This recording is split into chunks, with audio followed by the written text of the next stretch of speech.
Talay giniit ni Pangulong Aquino na nakatutok ang pamahalaan sa ebidensya sa paghahain ng kaso laban kay dating Pangulong Gloria Macapagal Arroyo.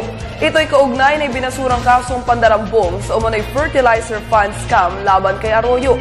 Dagdag pa ng Pangulo, meron pang ibang kaso ng korupsyon na tinututukan ang pamahalaan. Si Rocky Ignacio ang ating tagapagbalita. Nanindigan si Pangulo Aquino na batay sa ebidensya ang paghahain ng kaso ng gobyerno at hindi para gipitin ng isang tao. Sinabi ito ng Pangulo sa media interview sa Myanmar, kaugnay ng pagbasura ng Office of the Ombudsman sa kasong pandarambong sa umano'y 1.6 billion pesos fertilizer fund scam laban kay dating Pangulong Gloria Arroyo na isinampa ni Frank Chavez. My promise to the Filipino people has always been, we will go where the evidence points us to. We will not file a frivolous case just to harass anybody. If you file a frivolous case, knowing that it's frivolous, parang you're guaranteeing that the person gets off scot-free because double jeopardy comes in. It's always been, do not file until you are sure that the evidence is strong.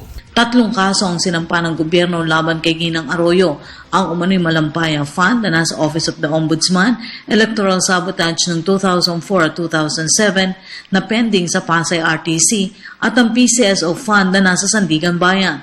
Pero kung may bagong ebidensya, maaaring maghain muli ng kaso. I asked in turn, does that end the matter? Since there was no case filed in court, hindi ba dinismiss ng ombudsman? There was no arraignment. Double jeopardy doesn't come in. If we are able to get the necessary evidence to make a stronger case, then that can be refiled. Dagdag pa ng Pangulo, hindi lamang kay Ginang Arroyo nakasentro ang pagkilos ng pamahalaan kontra katiwalian, bagamat hindi tinukoy, kinumpirma ng Pangulo na may pinaimbestigahan pa siyang ahensya na umano'y sangkot sa katiwalian. Meron ako pinapaimbestigahan ngayon on an agency that really thinks they can pull a fast one on me. Medyo, sorry, hindi ko muna yung aming iniimbestigahan ng kasalukuyan. Basta, can I just say na sobrang kapal talaga nitong pangkat na to.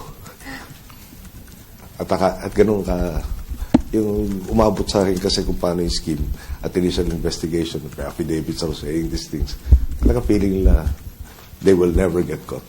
They will never be caught. I will prove to them that that is not the case. Para sa Telebisyon ng Bayan, Rocky Ignacio.